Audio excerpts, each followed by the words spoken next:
Jamie? Yes, Matt?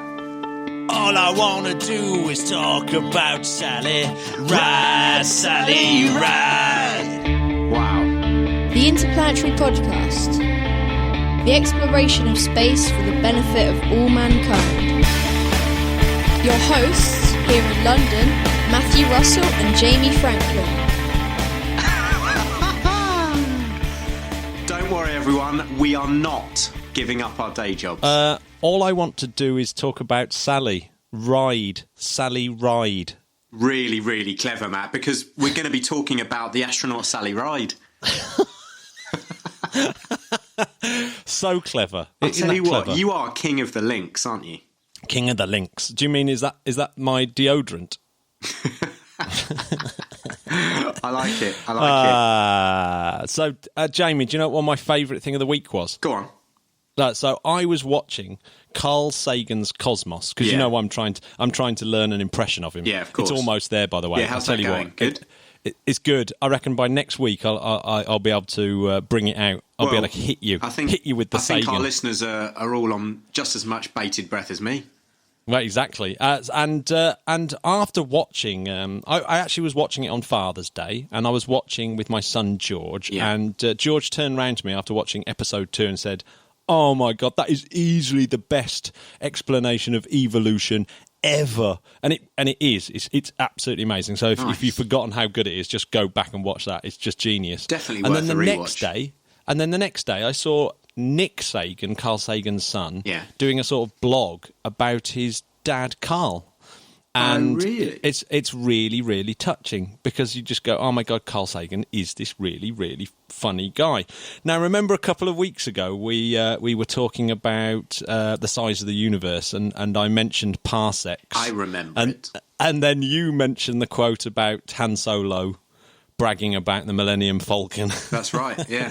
And I was thinking, no, that can't be right because parsecs is a measure of distance, not of time. Yes. And apparently, yes, this did actually wind up Carl Sagan quite considerably. Yeah, that's totally true.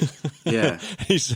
And Nick Sagan said, "But Dad, it's just a movie." And he said, "Yes, but they can afford to get the science right." And I thought, yes, he's absolutely right.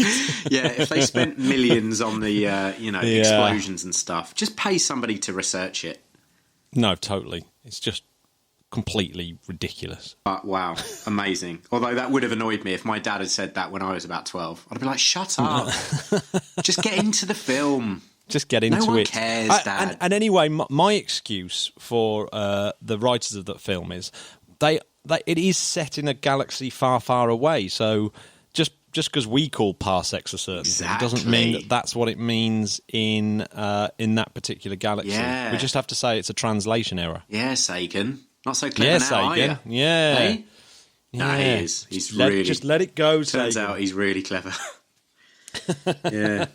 Well, certainly one of my favourite science advocates. Well, what do you call it when someone, pushes science? One of my favourite science... communicator. Well, we'll move on from that. We'll cleverly snip in a word. And it will almost be impossible to know if we did that or not. On June the 18th in 1983. Who was born? No one was born. Oh. Well, no, I would imagine a lot of people were born. But the interesting thing, the thing of interest on June the 18th in 1983 was Sally Ride went into space on Challenger STS-7 mission that lasted 147 hours, but it was most known for the fact it was America's first woman in space. Absolutely historic day. Incredible. And I thought it was worth talking about Sally Ride because actually... Totally is. Her career was unreal. She was chosen out of 8,000 people when she answered an advert in 1977. I love that it was an advert. Do you reckon it was in the back of the NME or something? We could find that out if we had time, but we don't. I'd love to know. So anyway, she found this advert. She went, I'll give that a go.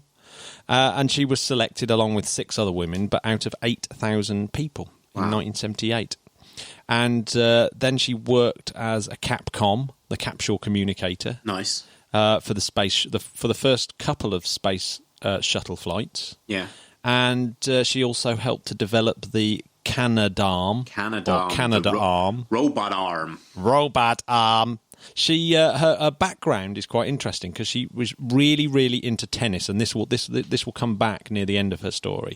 But she was very into tennis, and according to her, she would have become a professional tennis player had it not been for a lousy forehand. Oh, that pesky forehand! So I'm assuming that means she must have had a wicked backhand. Yeah, definitely. Which is a lot like the compliments that you give me often. Yeah, that's true. Yeah. So have they ever played tennis in space on the space station? Ooh. Have you ever had a bat and ball game? I'm sure they have. Well, no, in fact, there's that really ace clip of one of the Japanese astronauts playing tennis with himself. Like gently tapping the ball and then running to the other end of the thing and then tapping it back. Like it. So it's quite good. Well, when I say running, he sort of floats over to the other side. And, A floaty run. But she graduated from Stanford University with a degree in English and physics, and then got a master's and then eventually a PhD in physics. Nice. By 1978, so at the time that she was chosen to be an astronaut.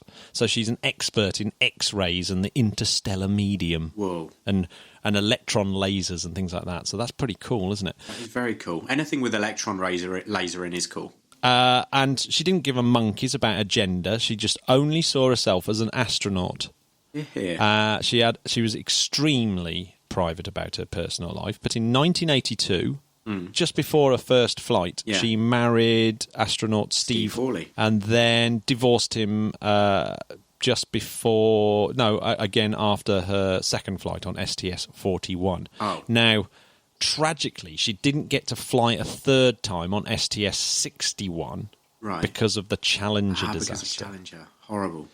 But this is, in some ways, this is one of the most remarkable stories, is the Rogers Commission. Bit of a supergroup. On the commission, you've got the greatest scientist of the 20th century, Richard Feynman. Mm-hmm. The first man to walk on the moon, Neil Armstrong. Tick. The first person to fly over the speed of sound, Chuck Yeager. Tick. And the first woman in space, first American woman in space, Sally Ride. It's ridiculous. All they need is the first dog in space and they're set. That is a heavy weight. That really is heavyweight. It turned out General Donald Kutcher was, I think he was one of these people that was pretty key to how this investigation sort of came about. Now, a chap called Roger Beaujolais, he objected to the space shuttle launch before it took off, saying that he thought the O-rings would not be in suitable condition because of the cold weather. Right.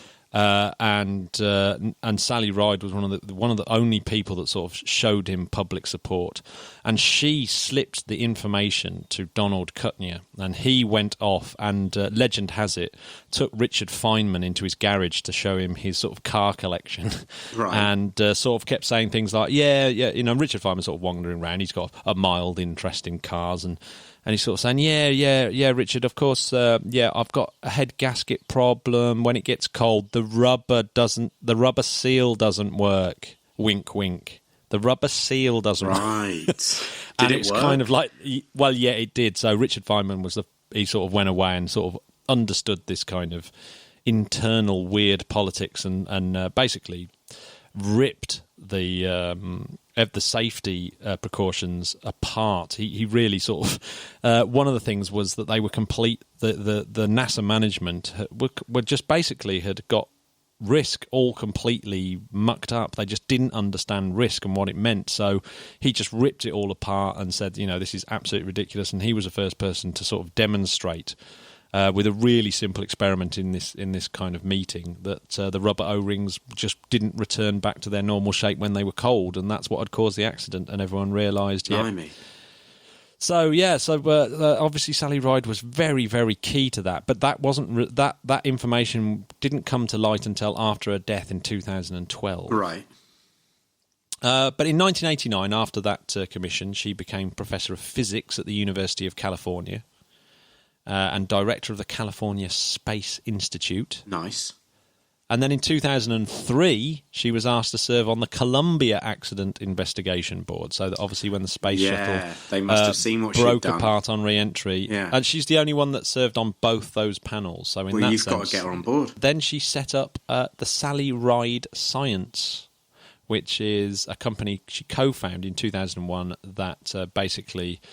it helps middle school students with a particular focus on getting girls into STEM or STEAM subjects. Excellent. One of the very interesting things was that after her death, it was revealed, apart from the fact that she let slip this information, she was also her long-term partner since 1985 was Tam O'Shaughnessy, who helped her set up the Sally Ride Science and also co-authored some of the books that they wrote. And was also has played at Wimbledon just down the road from here and was ranked number 52 at tennis. Blimey, that's not too shabby. And yes, Tam, of course, was a woman. And which actually makes Sally Ride the first LGBT astronaut. Makes her even cooler. I think that's great. And you know about private thing, it's like, well, if you're an astronaut, who cares who you're going out with? Do you know what I mean? It's no one's business. Who cares? Well, they're such remarkable people that it's like. Yeah. Well, it's they're simply chosen, not news. It's simply not relevant, is it? They're chosen because of their abilities, and it's obviously a really rare ability because it's from 8,000 whittled down to 6. Yeah. She's gone on to win the von Braun Award, the Lindbergh Eagle, the Theodore Roosevelt Award, the Samuel S. Beard Award, the Arnie's California Hall of Fame. I mean. And in 2017, she had a Google Doodle on International Women's Day. Doodle? The Google Doodle. Whoa. How cool is that? I've always wanted one of them. So her legacy is quite awesome. It really is. And I've noticed that there's even a boat, which is a Neil Armstrong class research vehicle. Wow. Owned by the United States Navy, is called the RV Sally Ride. Yeah. And that takes graduate students out to study oceanography. That's ace. Yeah, well, so that's cool. I tell you what, let's raise a glass to Sally Ride. And this is going to be a usual feature, isn't it, on the show? What we're going to do is we're going to do a little feature on every single astronaut that's ever been to space. And how many is that, Matt? Well, it's a lot. Well, how many? I think it's 536. How many astronauts have been to space? Yeah, it's 536. Are you sure? Yeah. Okay. But 3 of those have only done a suborbital flight. Right. Obviously, most famously, Alan Shepard. Oh, yeah. So, yeah, there we go. There you go. So 536. So if we do an astronaut per week, it's only going to take us 10 years to get through. What do you think? Oh, dear. Well, it's okay. We've got to do something with our lives. It's a bit like the ambition of Sufjan Stevens and his... I'm going to do an album for every state. Yeah, he stopped after 4, I think. So yeah. Well, we're not going to stop after 4. No, we've done a few already. We've done Yeah. Helen Sharman, for example, exactly, and we've done Al Warden. Yeah, and we've done now we've done Sally Ride. So we're knocking them down. And the Last Man on the Moon. Oh yes, of course. Yeah, of course we have. We've standard. Yeah, we've done them all. Yeah.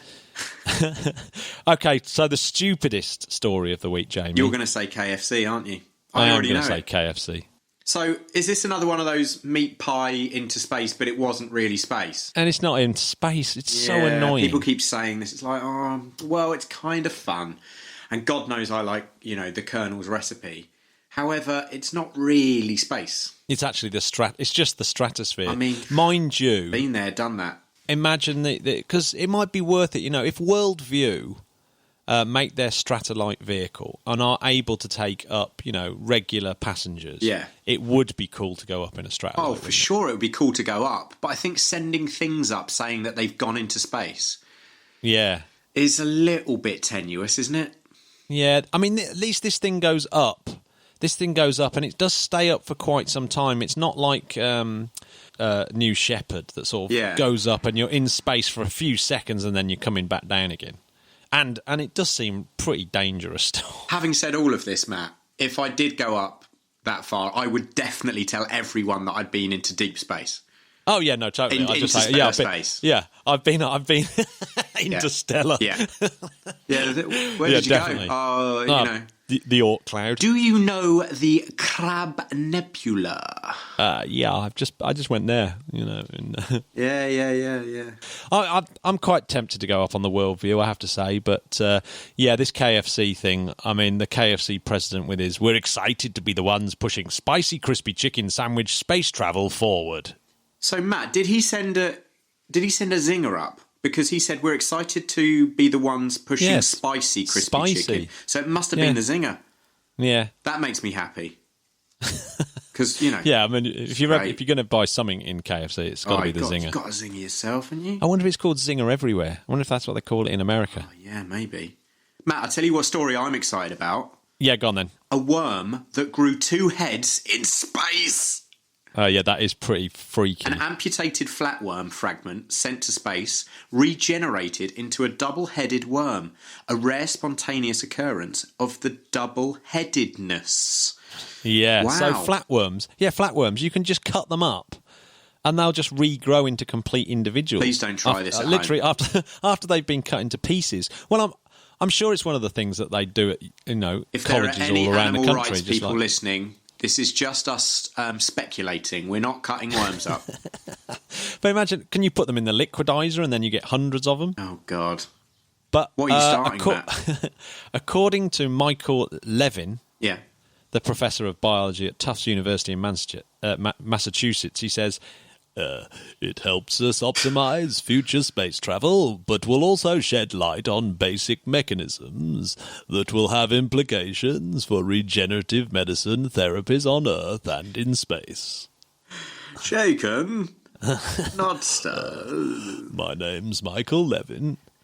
So, yes, there we go. What do you think of that? Wow, I like it. Yeah, it's pretty cool, isn't it? I'm into it. But how weird. No, this one made me think about things that I've never really thought about before. Go on. There was a Russian Progress launch about a week ago that went up to the International Space Station. Yeah. Now, someone died downrange from the launch from the first stage coming down and setting fire to the Russian steppes. Blimey. Yeah, so it's 375 miles downrange from the launch site. Yeah. The first stage falls back to Earth, and there's a company called NPO Mashisnostrenia. Easy for you to say. Mashisnostrenia, which maintains the drop zones. Right. So obviously that is where they always land. So there's a company that's out on the Russian steppes that look after this thing, but apparently this thing must have come down and actually started a fire. And one person was killed, and I think some others were injured trying to put this fire out. Oh, dear. So I've never really thought about this, like the downrange. This downrange thing of the Soyuz takeoff. It seems like pretty crazy, but that's crazy.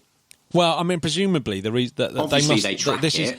This is a special drop zone where they expect it to come down. I mean, if you look at most launch sites, they launch out into sea, which is why that New Zealand one, for example, is really, really cool, because there's just nothing for it to fall on. And the same with, that's why the East Coast and West Coast. In fact, that is one of the exciting things this weekend, is we're just about, maybe while we're talking, we're going to have a SpaceX launch on the West Coast, or the East. Yeah, the West Coast, and then we're going to have one on the East Coast, or 2 days later, the double header. Yeah, how cool is that? Is very cool. Are you a West Coaster or an East Coaster, Matt? I want to live in San Fran. San Fran. I'm a San Fran man. It's so great. And then you can head down to Los Angeles, where the helicopters have cameras. That's what Snoop Dogg once said. Is it really? Yeah.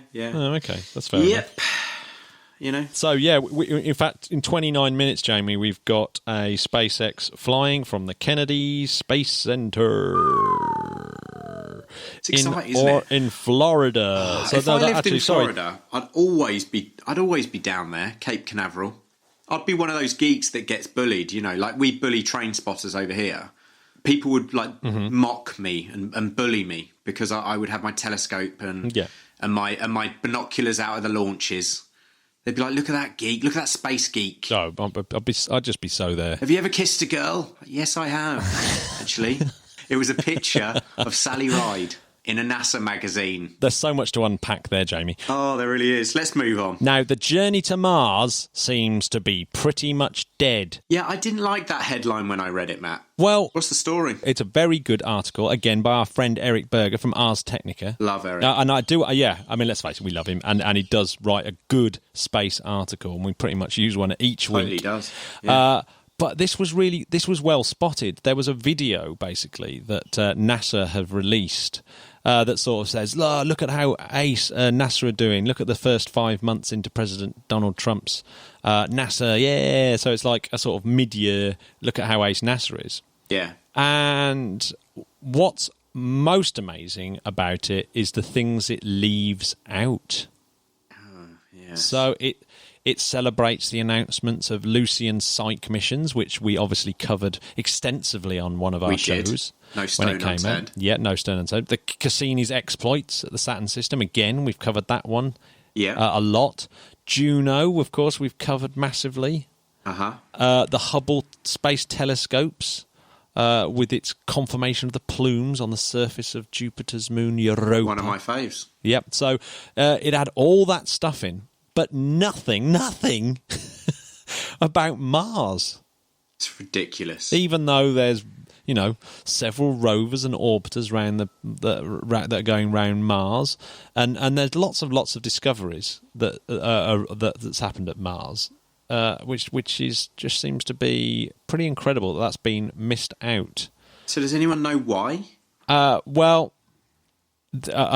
earlier Ars Technica report said that NASA have noticed that NASA have significantly scaled back its promotion of the journey to Mars on social media. So maybe it's just the fact that NASA are slowly becoming less interested in Mars itself. And, which could be I hope that's not the case. A bit weird. Can't be, can it? No. No child under the age of 20 has known anything but America on Mars. So there's been America have had a presence on Mars for anyone under the age of 20 for their entire life. But maybe this is horrible. But maybe NASA and America are turning their back on Mars. And do you know the other planet that they don't mention? Go on. In this video, Earth. Oh. Because Trump has made no secret of his disdain for climate change science. It's like, oh my God. It's just awful, isn't it? So actually, that was a... thinking you're going to create all the jobs because you're keeping coal and gas. No, it's a depressing little article, but very well spotted, I thought. But much better on this side of the Atlantic. Oh, give us something positive, please. I'm going to give you something positive. I thought the Queen's speech was going to be a pretty negative, damp squib of an affair. Yeah. But there was one awesome thing in the Queen's speech. Go on. And that was the mention of British spaceports. There we go. We might be back in business. This is the real deal, people. It is the real deal. So, yes, the spaceports were mentioned in the Queen's speech. I picked up on two regional newspapers. Obviously, in the Glasgow Evening Times, it was billed as Spaceflight Bill could see Scotland become thriving hub. And in the Cornwall Live newspaper, it was Queen's speech, Space Bill to pave the way for Cornwall Spaceport. So I think personally, this is getting everyone excited. Yeah, I think Newquay Airport and the because of its connection to Goon Hilly, I think it's got a really, really good shot at being the spaceport. That and would be of so course, exciting. it's What on a the place. coast, yeah, and it'd be amazing. And of course, that was something I did pretty much a year ago today. Is climb the satellite I remember you dishes. when you did that. Yeah, down at Goonhilly, and one of them might be used. The one I climbed actually might be used to track the SLS EM1 mission. How cool is that? Oh, really? So it already has a big space connection anyway. So I think Goonhill is with a really good shot, and that's who I'm rooting for. Well, say what you like about Cornwall. the Queen, but she's knocked it out of the park there. Yeah. So And Matt, did you see her EU hat? yeah, that was crazy, wasn't Brilliant, it? brilliant. Yeah, that I mean, was quite weird. Someone must have been laughing. Yeah, yeah, it's really weird, wasn't it? £13.7 billion space industry. There you go. And whoever gets that spaceport gets a nice 10% share of the global space economy by 2030. Yes. Which, yeah, that's pretty good. Of course, Britain does a lot in space, but we don't have any launch capability. Not yet. No. One thing a quick news item that's worth mentioning is SLS and Orbital or ATK have been testing their SLS launch abort motor. Right. And that's very, very loud indeed. How I think loud? louder than they were expecting. So loud that the acoustic load was like just off the hook. Now, Oh, really? yeah. A lot of people think acoustic load means like sound travelling through air, but in actual fact, acoustics is the propagation of waves through any medium. Just so you know, just thought I'd put it out there. To say it, but took the words out of my mouth. Now, another really cool one, another quickie, was this week they had the Roll Out Solar Array, or ROSA. And it looks weird. It's basically, essentially, a rolled up, imagine solar panels on spaceships are normally sort of concertina affairs that kind of roll out that way. Well, this one's more like the kind of Venetian blind that's rolled up. Oh. But instead of like a drawstring that pulls out the Venetian blind, it's like having two tape measures either side. And you know that tape measures, when you sort of pull them out, they sort of they've got their own kind of rigidity because of that kind of U shape in the metal. I think it's kind of running on that principle. Wow. So that it actually kind of just folds out all by itself. So there's no motor or anything. So so you imagine this kind of roller blind that's being kind of forced out by these two tape measures that are just kind of finding their just springing out using the potential energy that's stored in the way that they've been coiled up. How very self-sustaining. Yeah, so that's quite cool. And it's Dexter. It went up on the old the Last Dragon mission that went up there, and Dexter the robot deployed it. How cool God is bless that? you, Dex. Yeah, man.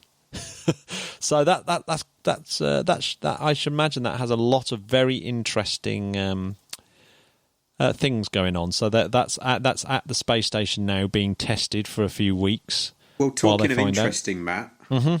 I tell you what is interesting is a new branch in family tree of exoplanets that was discovered. Yeah, this is really weird. And actually, a lot of these articles get a bit confused as well. So here's the thing. Whenever it gets put in the paper, people go, they found Earth-like planets that have it's like, well, they've been doing that for years. However, they have found another, is it in the last few weeks, they found another 10. I believe. Yeah, so Kepler, I mean, I think this article... Kepler, that's right. Yeah, Kepler has just released the 8th and final data release of the original 4-year Kepler mission. So all that data has finally been released, and which brings up the total number of exoplanet candidates to 4,034. Wow. 2,335 have been confirmed to be planets, and 50 are located in habitable zones and are roughly Earth-sized. So there's 50 Earth-sized habitable zone planets in the Kepler data. So this new set of data has essentially added 219 new planet candidates, 10 of which are Earth-sized in the habitable zone. Now, but this other article is basically pointing to this data has chucked up one little surprise. Most of these close-in planets were found to be roughly between the size of Earth and Neptune, which is about 4 times the size of Earth. But until now, the planets were found to have a variety of sizes spanning this range and were not known to fall into 2 size groups. So, yeah, it's just the fact that there's these 2 size groups without this mid-range in the middle. That's really interesting. Makes you think of what else we don't have. Yeah. But what we do have, I have spotted an article today, is there might be a Planet 10. What? Yeah, this is bonkers. So we've got Planet 9 that kind of lurks, what they reckon, about between 500 to 700 astronomical units away. Right. Remember that's like ridiculously far out. So Planet 9, they think's around about there. They think they may have another planet because of this, again, objects in the Kuiper Belt being disturbed. But this one's going to be a hell of a lot closer. Wow. They think it's going to be at about 100 AU, which is about twice the distance of Pluto. So that's still blooming miles out, but not 5 times the distance of Pluto. How long would it take you in a fighter jet, Matt? Well, I can't even remember. I can't remember. It's a very long time. It's a long time. Yeah. And remember, what we should have pointed out in that episode, of course, you can't fly fighter jets in space because they require the oxygen from the air to actually work. Such a party pooper. I should have pointed that out at the time. Yeah. You know, it would have been silly. That's such a dad thing to say, isn't it? Yeah. Dad, where are you going tonight, son? I'm going to go and fly a fighter jet in space. Don't be silly. You can't do that. It's great. But anyway, this Planet 10 is sort of Earth-size, they reckon. I've only seen one article about this in space.com. It's a scientist at the University of Arizona Lunar and Planetary Laboratory, the LPL, seem to think that it's a chance. So what would be quite funny is that Planet 10 might become Planet 11. Planet 10 might become Planet 9, and Planet 9 might become Planet 10, depending on which actually gets confirmed first. What? Well, my head is spinning. As are they. Literally. The planets literally are spinning too. Yeah. So, Matt, what's happening in the world of gravitational waves? So way back when, Jamie, on our very first episode... Is this a blues song? Yeah. Way back when. Do. On our very first episode. We talked about Lisa Pathfinder. And a trio of satellites. No, we talked about Lisa Pathfinder, which was ESA's kind of demonstration mission. Yeah. Of the technology required to set up a gravity wave detecting satellite system. Yes, correct. So, but since then, we've actually had the ground-based LIGO actually capturing the merger of 2 black holes. Correct. And, ridiculous. And so it's now, and there's very, very recently been a third discovery event. This whole new era of astronomy has been opened up by LIGO. But LISA is a trio of satellites that instead of being separated by a few miles, they are going to be separated by 2.5 million kilometres in a triangular formation. Jeez. And they will follow Earth in an orbit around the Sun.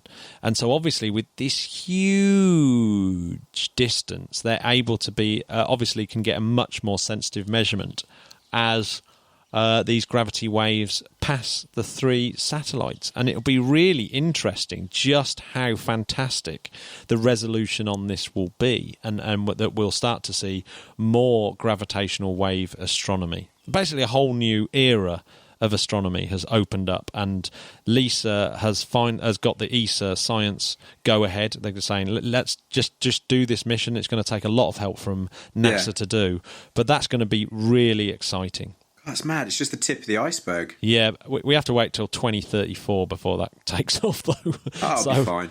Yeah, so we got all the time in the world. We're young men. Yeah, that's true. That's true. I'm young. I'm not that young.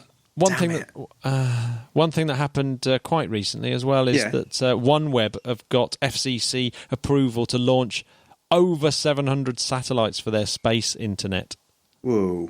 So, yeah, this is the 700? the Richard Branson-backed OneWeb. Yeah, they're just going to churn out these satellites, and as far as I know, that the satellites are already being built and sort of churning out of these various factories, and they're just going to pop them up.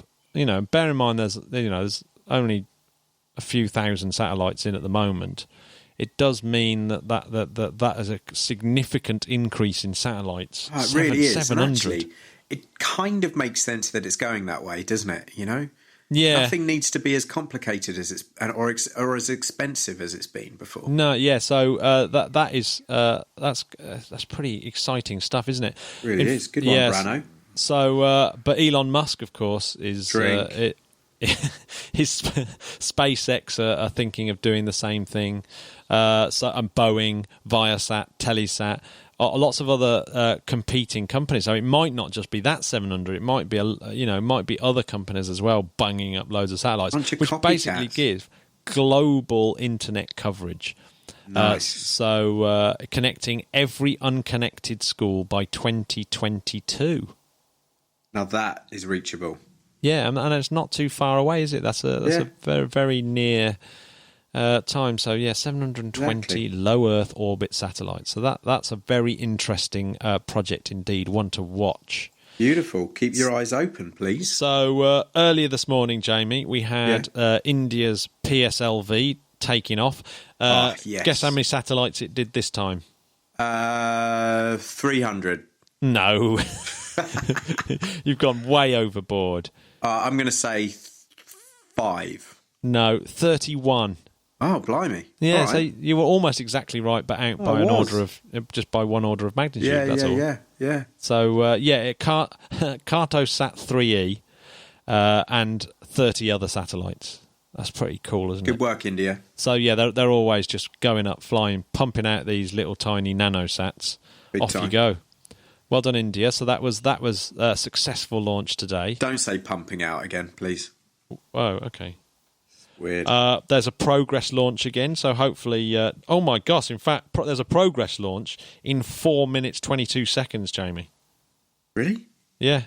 In real time? In real time, that's what I'm saying. Oh, my God. We're living in the future. We're at 7 o'clock, and in 4 minutes, we got a Progress launch, so hopefully no one will die in a fire. And in 9 minutes, we have this Falcon 9 launch. So they're like literally 5 minutes apart, these two rocket launches. And the Falcon 9... is again, it's going to be using a reused or a flight-proven booster. Yes, they don't like the term reused today, or recycled. And it's carrying Bulgaria's first ever communications satellite. And the boss of Bulgaria Sat has come out and said, look, that without the massive savings of SpaceX, we just wouldn't be able to afford to do this. So SpaceX has given... Bulgaria a window into the world. Good work. And all the dogs are happy. Yeah, I can hear the dogs. They're well happy about the whole situation. It must be Bulgarian dogs. Yeah, and then, like I said, we've got 10 Iridium Next satellites being launched 2 days later, again by SpaceX, but this time from California. And then Ariane fire up an Ariane 5. One of your favourites, isn't it? Yeah, in 5 days. In 5 days' time.